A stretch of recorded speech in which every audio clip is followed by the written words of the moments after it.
Next is from Carlos Hernandez and the pros and cons of the nWo. What's up, Conan, Disco, and Joe, and Nick? I've been enjoying the roundtables among other content. Thanks for having us. I heard a recent Arn Anderson podcast with Conrad some talk about the nWo. As we all know, Hogan, Hall, and Nash changed pro wrestling in '96. Some even call this the start of the Attitude Era because things started feeling real. However, the angles were damaged by incidents such as Starrcade '97 and some never even took place the way it should have been. nWo versus Horseman, nWo Black and White versus nWo Wolfpack, and cons of the nWo. Thanks for your time. Conan, yo te sigo, pero tú no me sigues.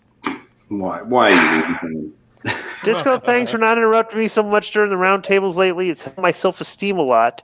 And I was about to report for emotional and psychological distress in my job. Yeah. Interesting. I will say this. It's not very Carlos. Glenn, that's not very woke of you. Yeah, I know. Because Conan's not here. That's why. Well, Conan's not here. So the negatives of the nWo were just got watered down by having too many people in it. Right. And the positives were when it was just like we saw the positives, but the negative, the biggest negative was not having the nWo Black and White versus the nWo Wolfpack. Yeah, it was never. That was the ultimate. Like, if you're writing the big picture of the story, that was the finish of the story. We never delivered the finish of the story. There was no resolution or anything like that.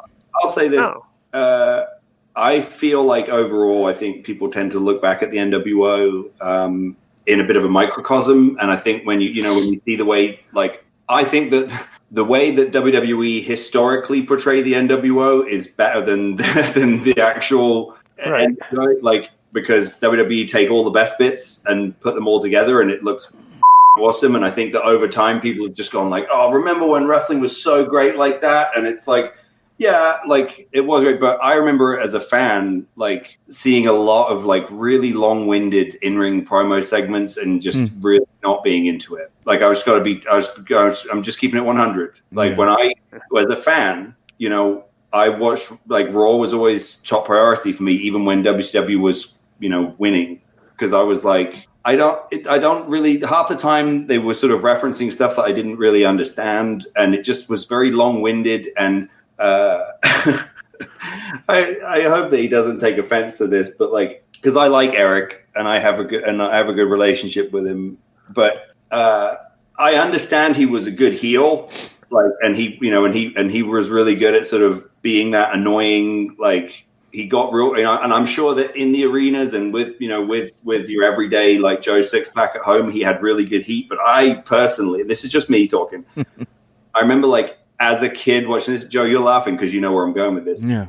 I always just remember just being like, why is this guy there? Like, why is he so, because I didn't care as a kid. I didn't care that he was, like, the executive producer of the show, like, I just didn't care. I was just like, why is he talking so much? Why is he, like, when they would do things like sing, like, we are the champions, I was like, to me, like, it was, like, cringy. I would be like, like, I liked it when, for me, it never quite, once it started getting into all that, it didn't quite feel as fresh and cool and, like, as DX to me. Like, I'm not, like, I understand that, maybe without the nWo, maybe we don't have DX and yada, yada, yada. Like, that whole debate's done to death. Who the knows, right? There's no way of knowing. But I'll say, on the whole, I felt like the DX segments, like, when you go back and look at them, were, like, fresher and shorter and more concise. And,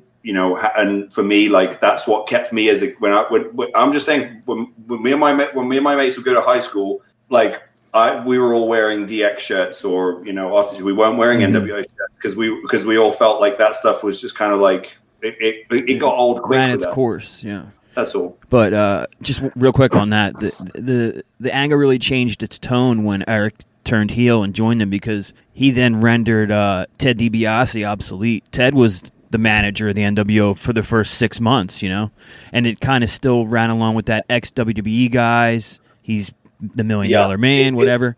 So, felt like, as a kid, again, like, to that, that's a good point, because it felt like as a kid, it was always like, what's happening now? Like, what? And there's another guy. Like, so much of the so many of the sort of things that you look back with rose tinted glass, you go, oh, because it was real, and you didn't know what was going to happen. But as a kid, I was just kind of like, why is there so many guys? Like, who is this? Why is he in it too? And like, why is the $1 Million Man in it? Or like, why is this guy? Why is Virgil in it? Like it was like after a while, I just got to a point where I was just kind of like, I don't know what's happening, and instead of going on the internet and like bitching about it, I just watch more WWF.